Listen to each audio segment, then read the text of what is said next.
Hey guys, welcome. This is the update video for build 84 of TerraFirmaCraft Plus. I've been talking about this for a while, and I think it's time to release. There may still be some bugs. If you find any, please report them through Discord, and I will try to fix them and get a patch out as soon as I can. But there's a lot of stuff to cover. This update's been in development for more than 2 months. I think it's 3 months, maybe 4, I don't know, a long time that this has been in the works. And there's a lot to talk about, and I'd like to get into it. So to start with, there are 2 new biomes in this update. The one that you're probably going to encounter the most is the shore biome. The shore biomes act as kind of like a transition from beach to ocean. So the way that Minecraft works is that beaches generate all along the boundary. Let's say like when a land biome touches an ocean biome, and that way that's how you get these beaches. But I found that a lot of the time the beach, they have the sand and then it would immediately drop off into like ocean depth, and it just looked weird. It's not the sort of place that I'd want to go swimming. So I added this new biome, the shore, and so it creates this sort of shallow area in the ocean. Then you can see as it kind of gets deeper out as it transitions into the actual ocean. The shore biome has a couple new things that can generate in it. I've also made it so that seaweed now generates in clumps as opposed to just randomly everywhere. I think that looks a little nicer. But if we go underwater, you'll see we have scallops and sea stars. So if we pick these up, and we wait a little bit, we should see them start to change there in our inventory. We may have to go into survival. No, there it goes. All right. So what you're going to see here is that these now have a durability bar on them. And that's because you've taken them out of the water and they can't really breathe that well. And so they're going to start to slowly die. So if that durability bar gets down to 0, it will die, and then it'll start to decay, just like a regular food source would. However, if I go back into the water here, you can see that they actually regained their durability. So if you're swimming in the ocean, or you're up to your waist in the ocean, or any salt water, the scallop and the sea star will be able to survive. You can also put them into a barrel of salt water, and that'll help them survive as well. Or you can actually just put them back where you found them. And if you put them back, they will start to multiply. So scallops do multiply naturally. There is kind of like a calculation. When you have scallops around, sometimes sea stars will generate, and sea stars kind of limit how many scallops there can be. So the more sea stars there are, the more the sea stars will eat the scallops, and then the scallops die. They don't reproduce as much. So there's kind of like a balance there. In terms of food, in fact, let's actually head back onto shore here, and let's remember that I've been a little while in this world. Let's see if that is enough.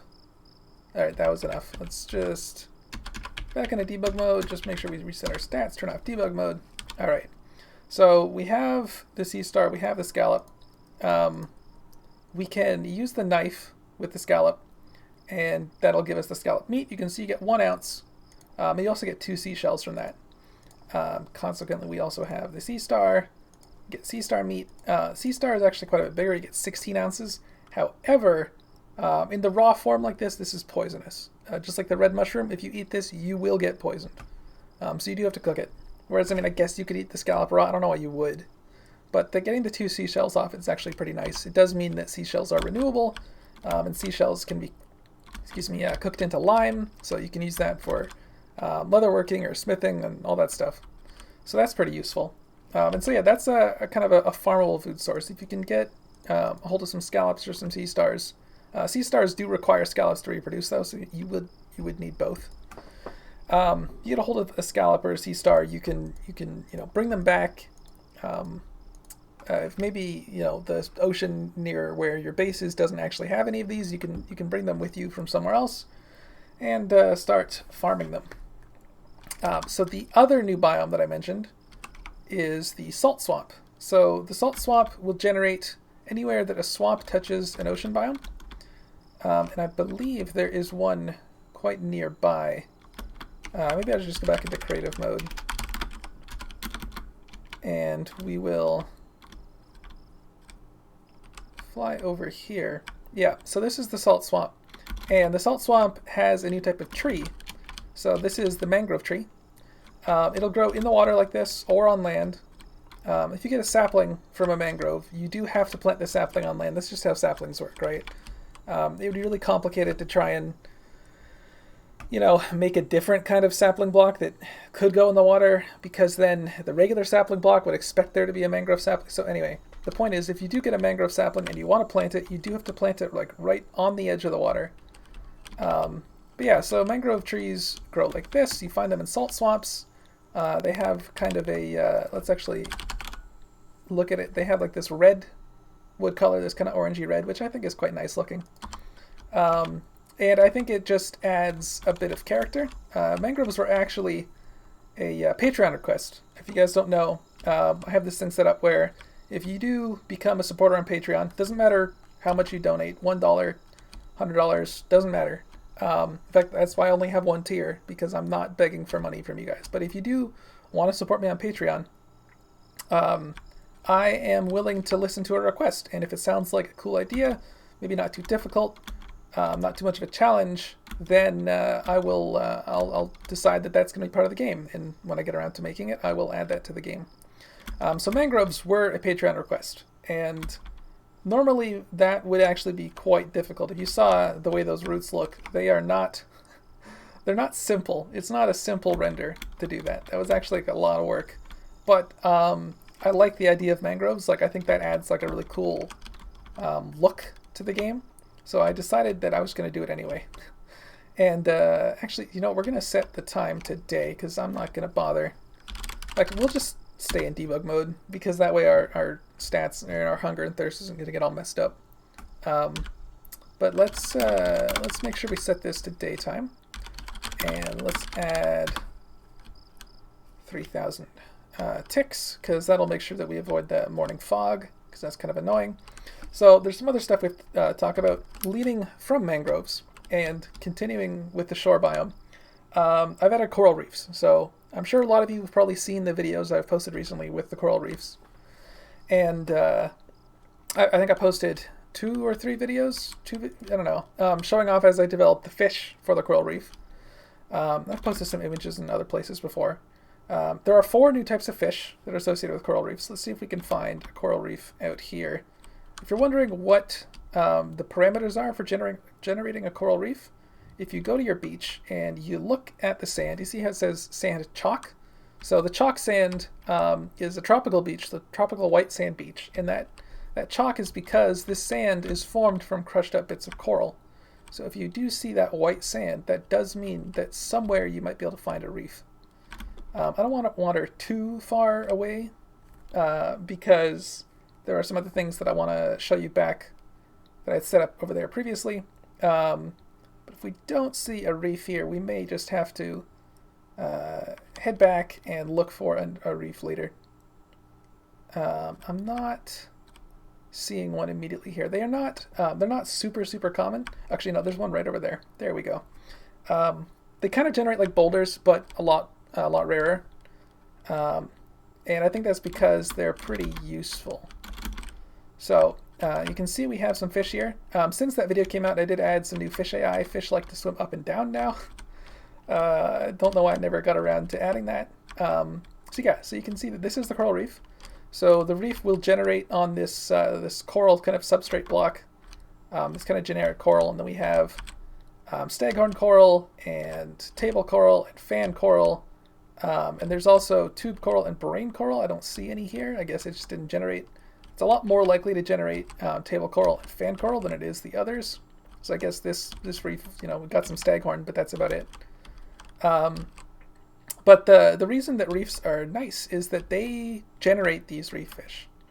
So I went into a little bit of detail about that last time, but I think I will go into a little more now. So the way that works is that each day, or every morning, I guess, the reef will each coral that's exposed to some water above it is going to generate a fish. It's going to be one of 4 fish, either the lined butterfly fish, which you can see right here. Either a lined butterfly fish, a queen angelfish. I think we saw one of those earlier. And yes, queen angelfish right here. The spotted parrotfish, this is the yellow version, there's also a pink version. Or the blue striped tamarin wrasse, which is this little guy right there. I don't know if we can get a good shot of him. Hello. Oh, he's just doing a little circlies down here. I spent a lot of time on each of these. I think the tamarin wrasse, I spent the longest on. I think the line butterfly fish was, it was the very first of the tropical fish that I did, so that was a little interesting. But the tamarin wrasse ended up being really, really complicated. And I was talking to my girlfriend actually about this, and she pointed out that I could have added like a yellow tang, which is like 100% like lemon yellow. It would have been like the simplest texture to make. But I went with these really complicated ones instead. And I guess that's on me. So yeah, each day, the coral reef, each coral in here actually has like a 10% chance of generating a fish. And that fish will last for 1 day, and then it'll despawn.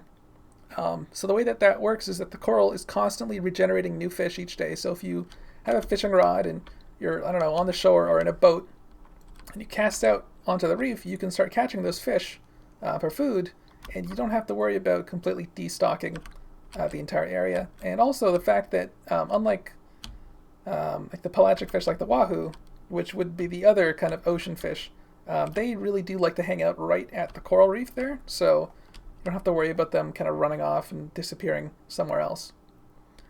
So let's head back to where we'd set up our stuff, because there are still a number of things we got to talk about here. So I think the next thing I want to talk about is, let's turn off debug mode for this part. And let's also turn off creative mode. Let's turn on debug mode. Let's actually, you know what? Let's set our stats to like 50 and 50. All right. So the next part I want to talk about is drinking.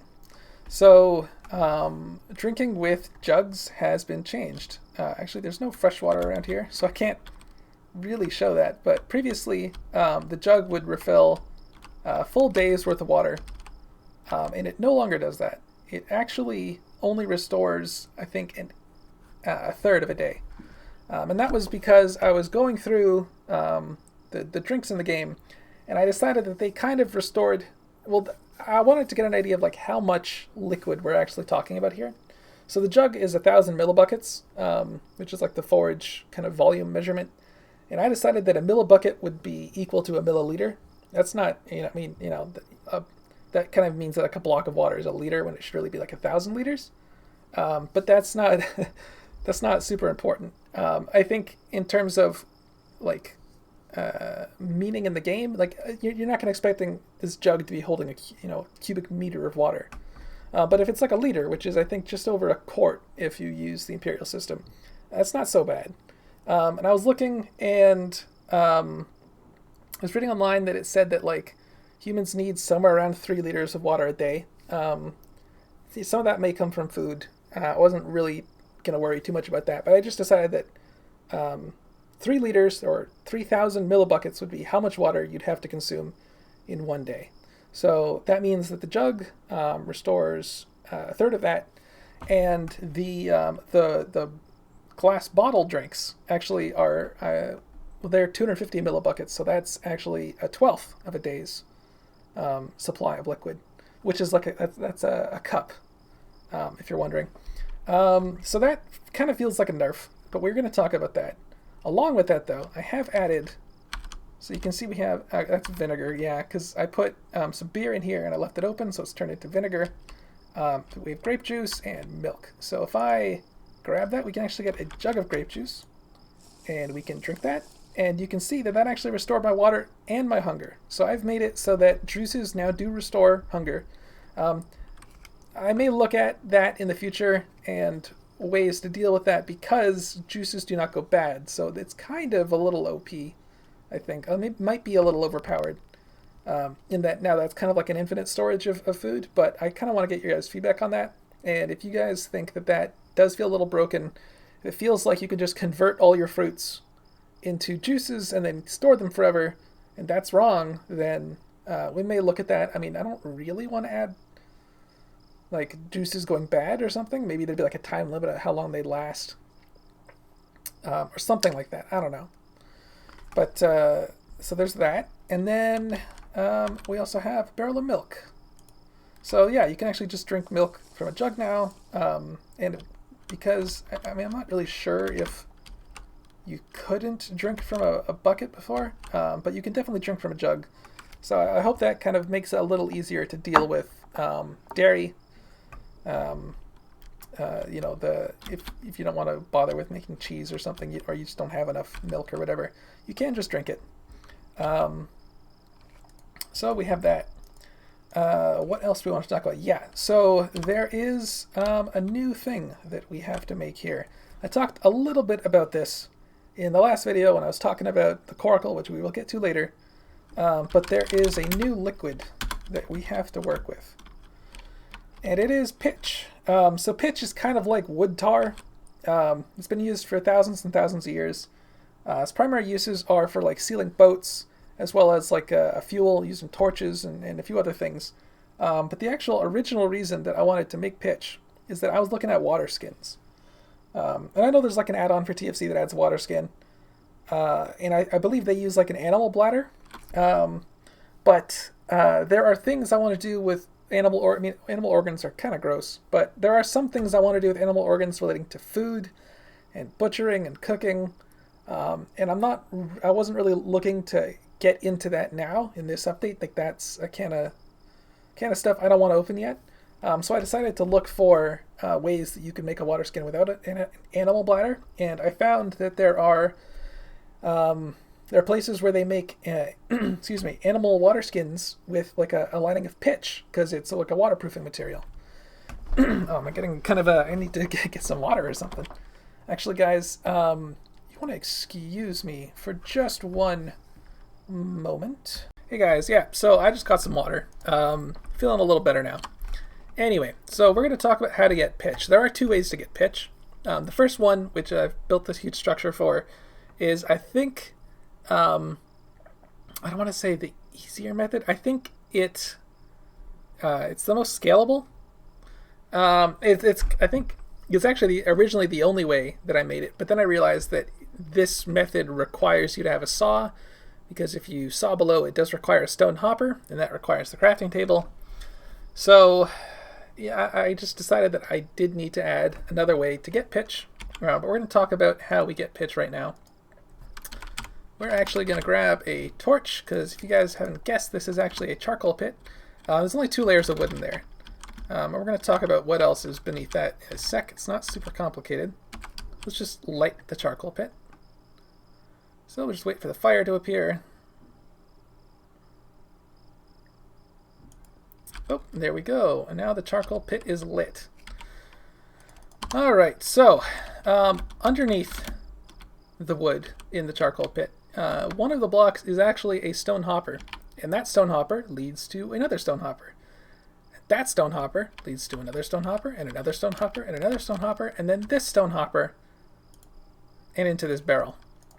So if we wait just long enough, we should start to see some pitch filling in this barrel coming out of the charcoal pit. It may take a little bit of time just for everything to collect. So let's actually, I'm going to come back once this has got some pitch, and I'll hopefully get a chance to show you guys what it looks like when it's filling up. Alright, just be right back. Hey guys, welcome back. Alright, so as you can see, the barrel has started to collect some pitch. It is actually filling up quite quickly, and we can talk a little bit about what we can do with this pitch. So I think the easiest thing you could do is just throw a torch in there, and that gives you an extinguished torch. So normally you'd have to use resin and straw to make an extinguished torch, but you know, I could just put like actually, I don't know how much pitch we have in here. 500? I don't know. I could just put like 4 in there. That didn't even consume that much. I think it might be like 25 pitch for each torch, something like that. So it is, if you do want to make torches, it's a quick way to do that. We can also take this leather bag. Notice that it is a leather bag with 100% durability and it's empty. We put that inside, and that pretty much consumed almost all of it. We got this unfinished water skin. So we come off of that. Let's go back into creative mode here. We'll take our horn and our knife. So this is normally how you'd make the blowing horn. And we got additionally this horn tip. So we take our horn tip, we take our unfinished water skin. The horn tip is kind of like the mouthpiece, the cap for the water skin. And now we have a water skin. A little unfortunate that I kind of do need some water to make this work. So let's get some fresh water. Let's just make a little pit. Just make sure that's all good. Throw that back to survival, and let's grab this water skin. So you can see it has some water now, and I'm going to drink. And you'll notice that that actually did not consume the entire thing. So it's got durability 8 out of 60. If you, what am I trying to say here? Yeah, if the water skin contains more water, then you need to actually fully replenish your thirst bar. You will not drink the entire thing. You'll have some left over.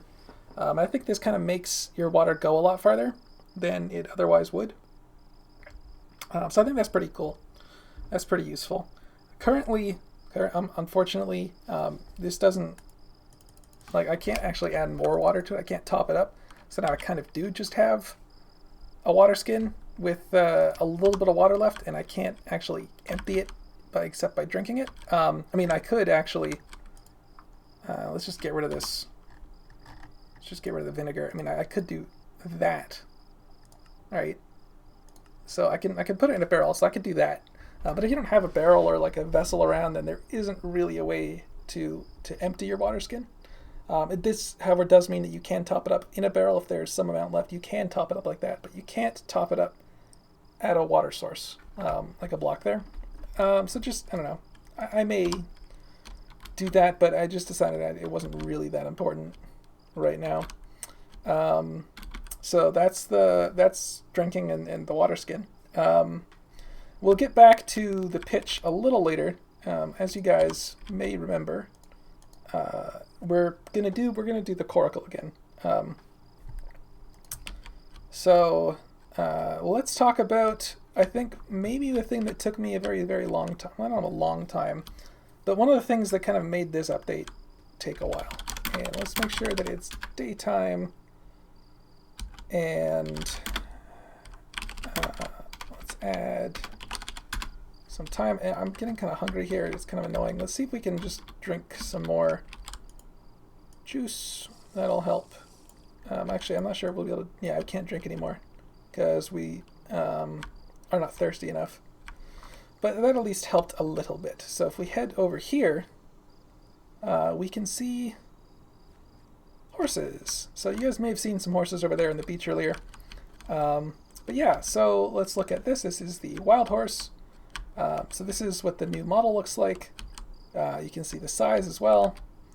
This is a domesticated horse. So just like the sheep and the boar, I guess the mouflon and the wild boar turning into pigs and sheep, you can see once you domesticate it, the texture changes. All the wild horses will look like this kind of Przewalski. I don't know how to pronounce. It's a Polish word. I'm sorry, Polish people. I can't pronounce that. Przewalski's wild horse from like Mongolia. That's kind of the texture I went for here. I think cave art seems to reflect that wild horses across Europe probably looked like this as well. The domesticated horses look very similar to vanilla. It's not all, obviously these have to be brand new textures that I had to make. So not completely vanilla, but they are able to have like spots and different patterns on them and different colors and stuff. Different colors of the mane and the body. I believe this is like the peachy beige kind of one with the blonde and the light colored legs, because I think there's another one that has like darker, like kind of darker colored legs and like A darker mane, anyway, not really super important. This is the wild ass. Don't laugh at that. If you're American or Canadian like I am, the word ass for the donkey and the word like for the butt, different words, all right? But so this is the wild ass, and I decided to leave the word in. I'm not sure if YouTube is going to think that that's a naughty word. Hopefully it doesn't, but we'll just see. So this is based on the African wild ass, which, based on my research, is the one that is domesticated. So the African wild ass will only be found in the African region. Technically, in real life, there is the Asian wild ass, which you can find in India, but it was never domesticated. So I decided not to add it to the game. If you do want a donkey, you do have to go to Africa. However, Africa will not spawn horses. Horses will generate in Europe, Asia, and the Americas. The American horse is, I believe there are horses until around 10 to 12,000 years ago in the Americas, the end of the last ice age. And America is actually where horses are originally from, crossing into Eurasia, across the land bridge, probably across the land bridge in Beringia. So it made sense to have horses in America, even though in modern human history there were no horses native to the Americas. So this is a donkey. You can see it's still got the same texture as the wild ass, because I found donkeys just look really similar. I don't think real donkeys still have like kind of the zebra stripes going on down there, but I decided not to worry about it. You can see that it is taller, slightly bigger than the wild ass is. Then we have the mule. So mules can only be made from a donkey and a horse. You can't make them from a wild ass and a wild horse. And then we have the zebra, or zebra. So the zebra will spawn in large herds in Africa. You cannot tame this thing though. So you can't ride it, you can't tame it. I guess you can familiarize it, but that doesn't really do anything. So it is, if you want to eat it, sure, you can hunt them, you can get the horse meat off it, but you cannot ride this thing. So that's just something to keep in mind. I really like the way they look. We can take a little bit of a look at like, I think we need, I think I got rid of my rope. Let's grab some rope. I have not tamed these guys yet, so that might take, when I say tamed, like vanilla taming, not TFC taming. So I gotta put the rope on him, jump on him. He's gonna not like that. He. All right. Yeah, so he. Get back on it. Yeah, he kicked me off. Come on. Hurry up. Get tame. Come on. Stop that. Come on. Alright, there we go. Still kicked me off, but we should be fine now. Oh yeah, I think there's actually... Oh no, maybe I put it in this chest here. Yeah, I did. So we do have a saddle in here. So if we get on this guy, put the saddle on. So with the saddle, we don't actually need the rope anymore. That used to be a thing, but I've decided to change that. So you can see, not the fastest animal in the world. However, if we do hold the sprint button, we can get them to go faster. A little bit of lag there. But yeah, so there are two speeds. For me, I have sprint set to tab. I think it's control by default, but I believe I have, normally I have control set for like zoom and optifine, or I think there's a few things that TFC uses control for. So it's just, and I have list players on tilde, but that's not super important. The point is, by holding the sprint key, your donkey can sprint. This is actually slow. I think this might be, it's not exactly the speed that vanilla horse goes. I think it's a little slower, but TFC horses go quite a bit faster than vanilla horses do. So this is the donkey. The mule obviously is like a faster version of the donkey. So in vanilla, you would put a chest on a donkey, but we don't put chests on donkeys. We put bags. Oops. Yeah. Okay. So I managed to stand on him as well. We put bags on donkeys. So you can see I've put the saddlebags on him. And if I look in here, we have the inventory space. So, and if we take the saddle, let's actually get off. If we, let's get off, shift click, take the saddle off, we get the bags back. And if there was anything in them, they would have been put into the bags and you know, just the same way that bags normally work. You do have to have 3 bags, and they have to be 100% durability, and they have to be empty for this to work. But that's how that works. You can also put saddlebags on a mule. You cannot currently put them on a horse.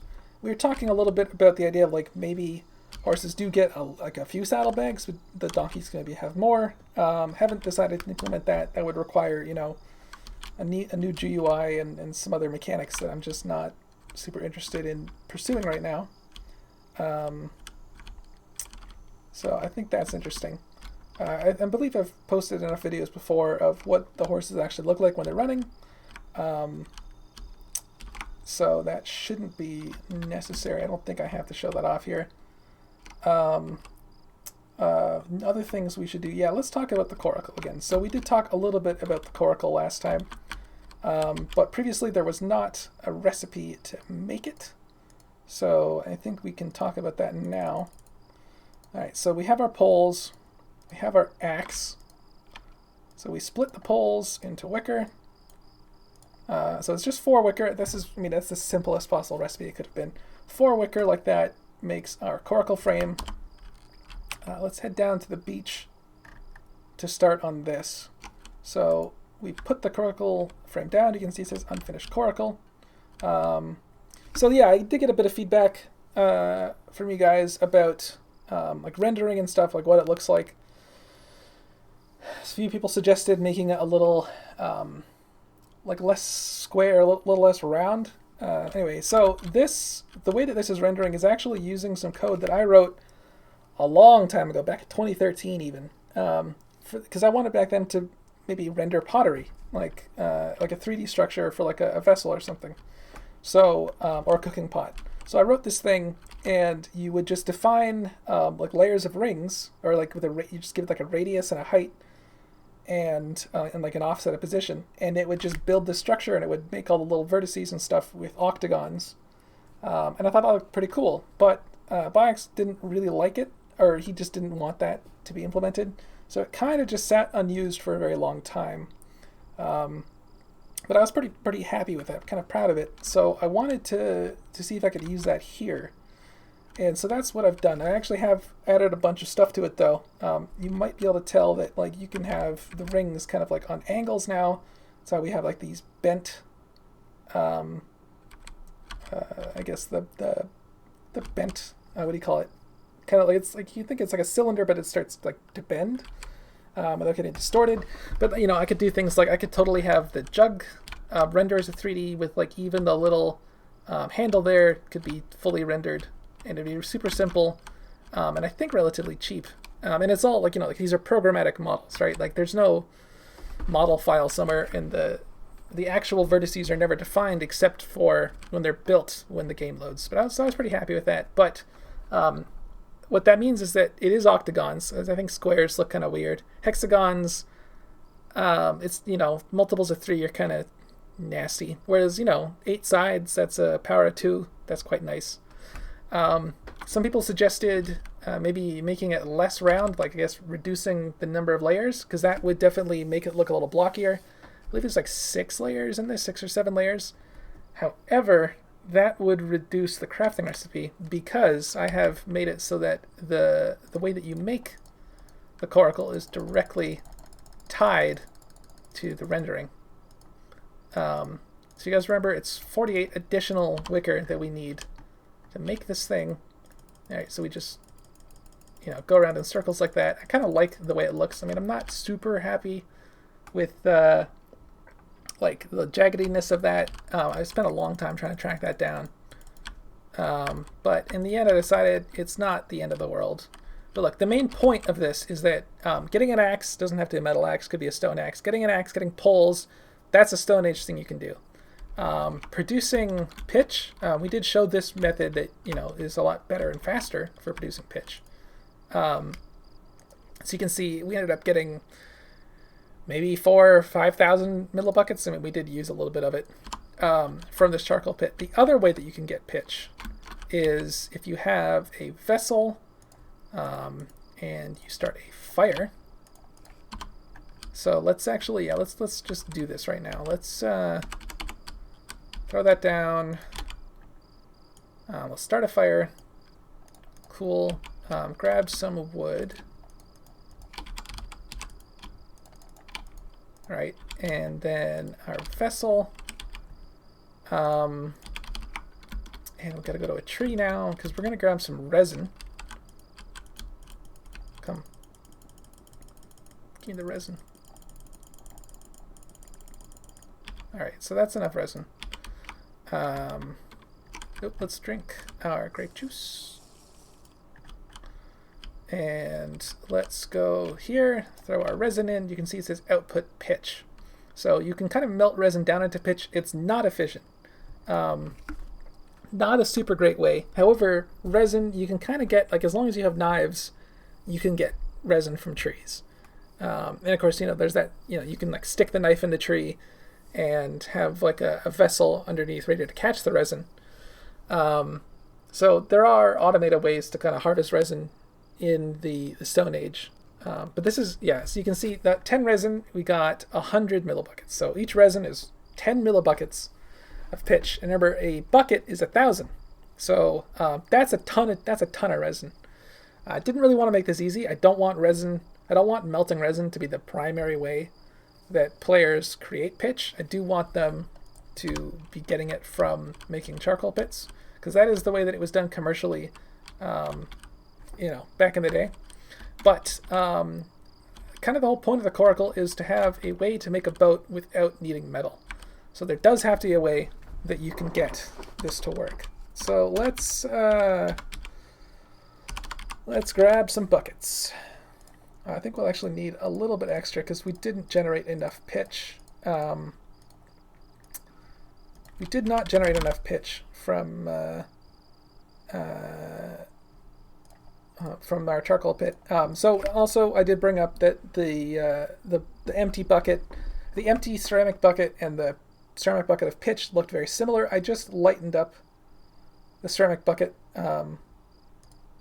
So if you compare them, I hope that it's a little more obvious that that's empty and that's full. When it's got this very, stark black interior, that means it's got pitch. Otherwise, it doesn't. So let's just grab. I think we might actually need. You know what? That'll be fine. Let's just do this. So, pitch. Oop. Oh, there's not enough pitch left. All right, so we are going to need some extras. So that, because I believe it's like 6 or 7 buckets of pitch that you need for this boat. Okay, well, we're in creative mode, so that didn't actually get consumed. Yeah, we're gonna need one more bucket of pitch. It's too bad we can't really, I guess we could technically, I think this will work. I believe we get enough resin. So we throw that in there and we wait for that to melt. Right. And then I think we can then take the vessel and then be able to combine it with that one. So that's 130. So seal it, break it. Then I think, yeah, look at that. Yep, cool. Oh, there we go. So yeah, so we were able to get that to work out. So there's our last bucket of pitch. Didn't have to go into creative mode. There we go. All right, so you can see we now get our coracle. So you can see that it has its texture. We place it in the water. We do have to craft a paddle. So you can see knife, pole, chopped log, or I mean any kind of log really, doesn't have to be chopped. There's our paddle. So this is pretty much the same way it was before. So we start paddling out. If you guys didn't see that last update video though, I guess we can talk about how this works. So and yeah, so the comments that you guys got, a few people suggested like having 2 paddles or 2 oars, I guess making it kind of like a rowboat, but coracles are not rowboats. They are very small, single person watercraft, very light. You can carry them around very easily. But yeah, they're not super sturdy. You're not having like oar holes or like the pegs that you need where like the pivoting for oars. This is not a rowboat. This is something that you paddle, kind of like a canoe. And so that is the style of paddling that we have here. Let's actually go into third person. So I'm just clicking left click to paddle on the left side. I'm clicking right click to paddle on the right side. And you can see that that kind of is turning me as we go, because I'm increasing the speed on one side of the boat and then the other.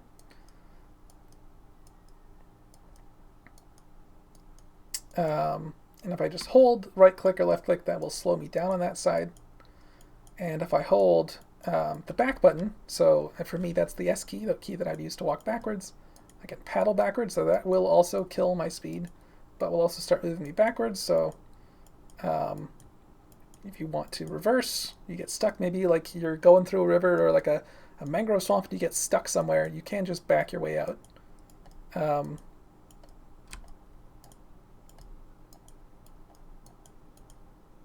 So we'll just turn.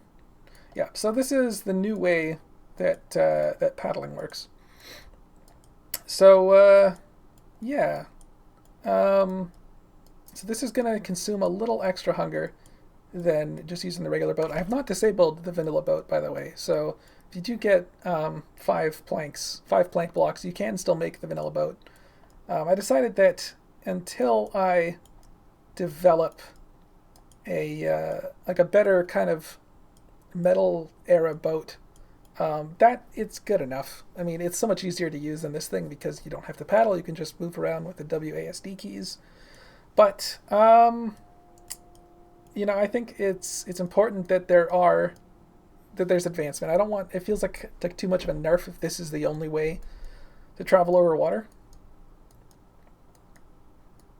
Yeah, so that's the coracle, which I wasn't, I really was not planning to even make this thing until I started maybe a week and a half ago working on the water skin. And I was like, I want another use for pitch. And then the fact that pitch is like the sealant, its primary use in ancient times was for boating, or at least like the largest use. I mean, it maybe had other uses, but in terms of quantity, boats would use the most. I decided to do that. And so having like a simple round personal craft like this seemed to work pretty well. I mean, it even looks like the same size as the vanilla boat, so I felt like that worked pretty well. So there are a few other changes I want to talk about just here as we're wrapping up. I believe I've covered all the new features for this update. There's probably going to be something that I forgot, and then I'll have to maybe make another video or something to let you guys know. There's a bunch of bug fixes. We've gone through all the bug reports and tried to fix as many as possible. So like the crash, like the people are getting like an index 54 crash, that should hopefully be gone now. I think there might have been some issues with barrels. In terms of changes, so mud bricks no longer melt in the rain. They will melt in the water, but they will not melt in the rain. I found that, like, I wish I could have made it so that like the amount or how often it rains in the game was tied to the rainfall value that you might see in F3 with all the generation is calculated by, but that's not really possible. Vanilla Minecraft treats rain as global, so if it's raining one place, it's raining everywhere, and there's too many systems that rely on that, and I could probably like render it as if it wasn't raining or it was raining, but if any other mod was trying to use the vanilla rainfall value, that mod might think it's raining even when it's not, and that would just be a pain, a big pain to have to deal with.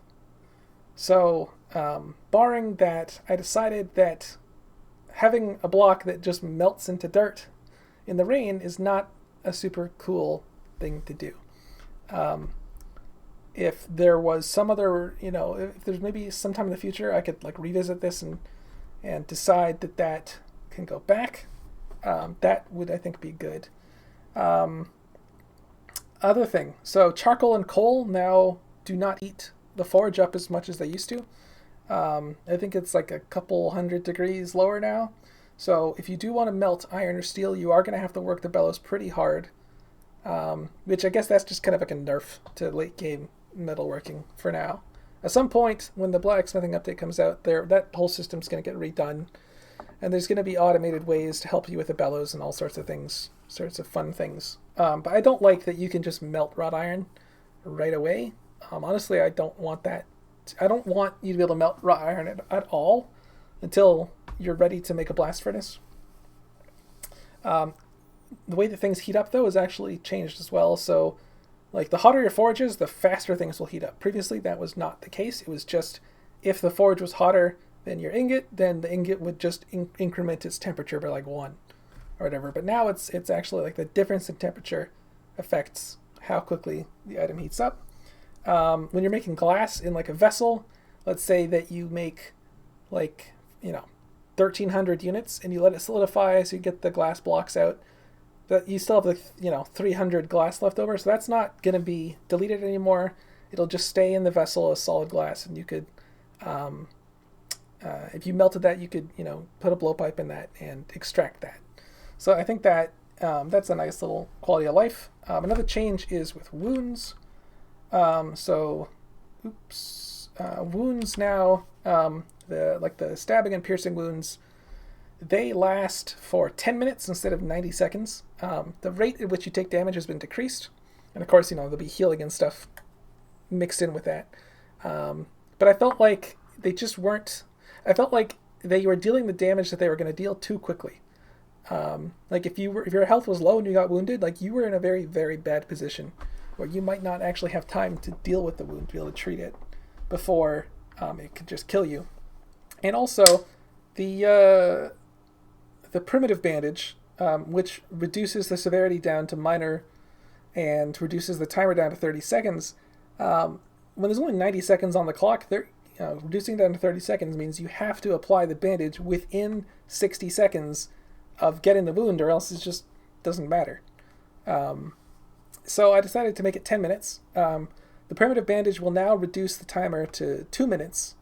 So that means that you have 8 minutes after getting a wound in order to find a primitive bandage and still be able to get a benefit out of it and still, reduce the total amount of damage you're going to take. So I thought that was a good idea. Additionally, I believe, tracked down a huge source of the glitchiness related to clothing, especially with wetness. So I believe I've tracked down the bug that caused item duplication for like barrels and clothing and stuff. It's like, especially people like having a barrel on their back and it disappearing or something, or getting like, waking up after dying and you still wearing your pants for whatever reason. I believe I completely squashed that bug. And that's super exciting because I have these extra clothing slots here that I do plan to use, but I wasn't going to use them when I still had this persistent clothing bug, because that was just going to exacerbate the whole thing. And I didn't want to start like adding new clothing slots to have to keep track of without having a solid way of actually like handling that properly. So that's fixed. So an idea of what that will mean is that currently, like if you have a coat, your coat goes in the armor slot, your shirt goes in the shirt slot. When we get the middle layer here, the coat will go in this slot. So things like boots would go here instead of here. It was really only one layer of pants, but if there was an extra layer of pants, it could go in there. Hats will go in here. And kind of the point of that is that it will mean that you'll be able to wear armor on top of your clothing. So you won't have to sacrifice warmth for defense. So especially if you are living like in Arctic climates or something like that, and you need that like fur coat or whatever, you're not going to have to take off your armor in order to put that on. So I think that'll be quite useful. I mean, if I had chainmail or something, you could also maybe have the chainmail going in those slots. You could have like plate and chain or like a mix of them. I think honestly, Sabatons like metal boots should actually be something that attaches to a regular boot. So you might have like your leather boot here and then your Sabatons here, which would kind of attach to your boot. You could have ice skates here. We could have snowshoes there. Skis, I don't know if that's even really possible. But all sorts of things that you can do by having socks, boots, and something extra to go on top. So I think that's kind of cool. Lots of... I kind of want to make some more types of clothing. I think there's a lot of stuff to explore with that, and there's all sorts of other mechanics we've talked about on Discord, like different types of comfort mechanics and all sorts of cool things. But that will have to come in the future. So I hope you guys enjoyed this update. Or I hope you guys do enjoy this update. I hope you guys enjoyed this video. As I said before, I do have a Patreon. If you guys feel like supporting me, I know that it's been such a long time since the last update came out, but I hope it was worth it. I hope you guys are excited to play this with all these new features. If you find any bugs, once again, let me know in Discord. I'll try and fix them as soon as I can. Anyway, guys, thanks for watching, and I'll see all y'all next time.